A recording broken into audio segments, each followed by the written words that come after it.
What up, guys? Jake My 45 here, bringing you the full results of the 2011 WWE Draft and my thoughts on them. So let's get started with the drafts that were um, announced on Raw. So basically for SmackDown, originally I'm gonna say this before the last draft pick on last night's Raw. The first drafts were John Cena to SmackDown, Randy Orton to SmackDown, Mark Henry and Singh to SmackDown, and that's it. Now, and then for Raw, it was Rey Mysterio, Big Show, and Santino Marella. My first thoughts when John Cena was transferred was kind of predictable. I kind of, because the way they were promoting it for WWE, I kind of like thought that John Cena would go to SmackDown and Rey Mysterio to Raw. But what really surprised me was Randy Orton going to SmackDown, because I'm thinking, wait a minute, so you're gonna move two of the top two wrestlers in Raw and move them to SmackDown, and this Raw is kind of end up like how SmackDown was, with basically, you know, no major superstar. I mean, Rey Mysterio is okay, but he's not like, I don't know, the pizzazz, whatever you can call it. But sooner, and I also was thinking, because I forgot about the you know, supplementary draft that they do the day after, that actually still continues. But for the last pick, it was John Cena was going back to Raw, which I thought honestly was stupid. I mean, to go and draft him to SmackDown, you probably got so many people hyped. I mean, I wasn't hyped for it, but you know, a lot of people hyped for SmackDown, and then you just move him back to Raw. It's kind of like, what the heck? But it kind of makes sense though, because they put two major superstars on to SmackDown, like Randy Orton and John Cena. It, it would make, compared to Raw, it would just make SmackDown look way better. But evidently, it was okay. And I kind of had a fear though that, so now John Cena's on Raw permanently.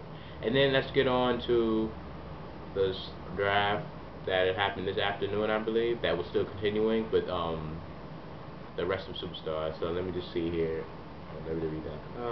Okay.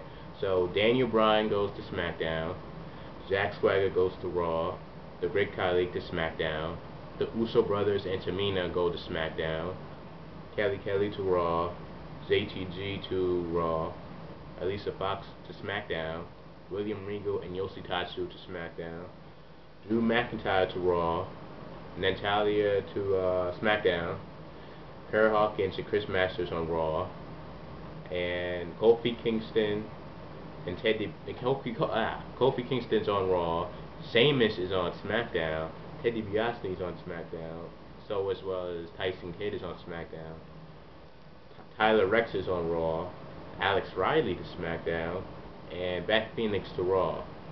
And I believe I got them, yes.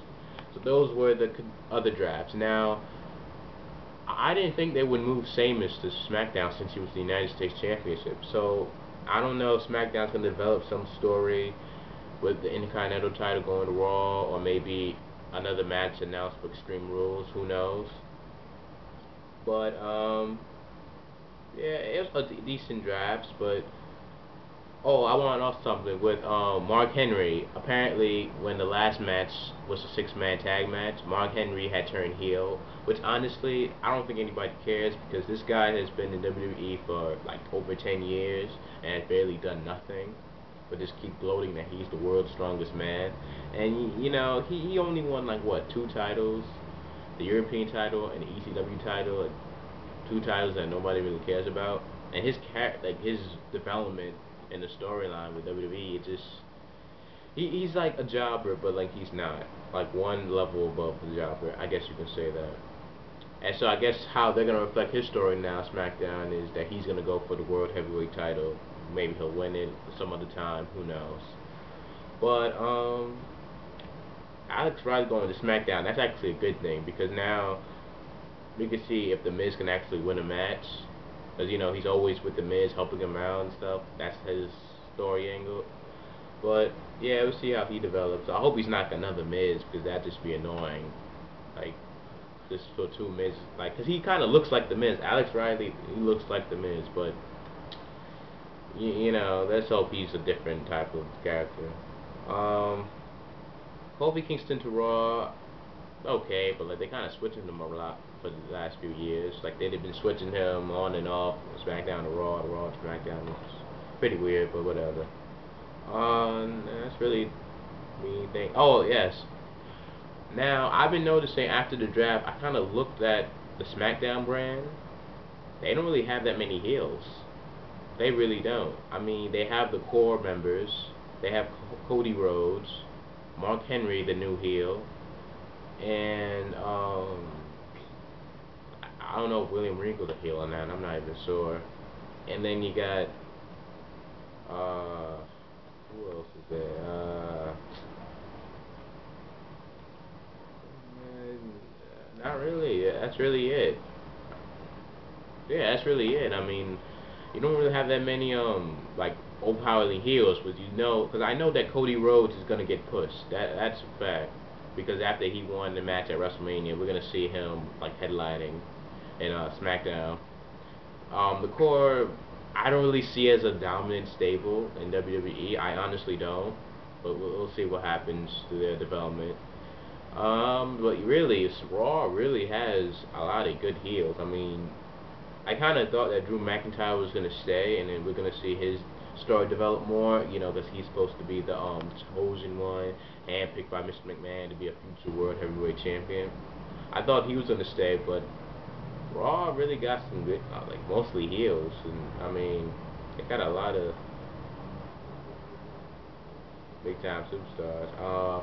Sin Cara, they might do that rivalry with Sin Cara and Sheamus, and you know him winning the United States title. Because I really hope Sin Cara doesn't turn out to be, you know, a jobber, because he's an exciting wrestler. He can wrestle pretty good, and brings a dynamic lucha libre style type of wrestling. So that'd be good. But Raw, I mean, they got a lot of heels. Jack Swagger, I kind of predicted that. Oh, Daniel Bryan to SmackDown, Yoshi Tatsu. I hope Yoshi Tatsu does something, because honestly, he has, and they were building him up back in ECW, and then it's like we went to Raw, and he just headlined WWE Superstars, which honestly barely anybody watches. But overall, the drafts were okay. I mean, they could have been better. I'm looking through them now to see. Teddy DiBiase, oh yes. I hope they now Randy Orton's on SmackDown, Cody Rhodes is on SmackDown, and Teddy DiBiase on SmackDown. I mean, they can restart something there, but I hope Teddy DiBiase also gets his chance to shine and not end up being a jobber, because he's a decent wrestler, and I mean, it's talent like that just to go to waste wouldn't make any sense. Yeah, nothing really happened with the Divas. Basically, just a few Divas changed. And yeah, that's really it. I mean, Raw really oh yeah, regarding the triple threat steel cage match on Extreme Rules, um you know, they didn't really do this pay-per-view well, or promoted it really well. They only promoted the Christian versus Alberto Del Rio match, but we know after the draft that Christian's gonna win, because since John Cena's going to Raw, that's a Raw main event. Christian's gonna win, obviously. He's going to win. So it kind of made it too predictable there. And then the triple threat steel cage match. I mean, John Morrison has not been promoted well for that match as well. I mean, they was just doing him and R-Truth. So the really guys you just look about is John Cena and The Miz, and you know that rivalry's, we already know what happens there. So I might not even look up this pay-per-view on live stream or whatnot. It doesn't seem interesting at all. Yeah, so overall I have to say the drafts were good.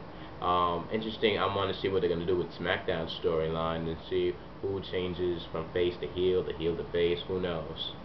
Raw, it looks like a good got from this draft. I mean, they got a lot of good heels, like some, because usually superstars, especially like Alberto Del Rio. I think I said Santino Marella throughout this video. I don't know why I get those names messed up, but Alberto Del Rio, him going to Raw, he's probably going to be a champion pretty soon.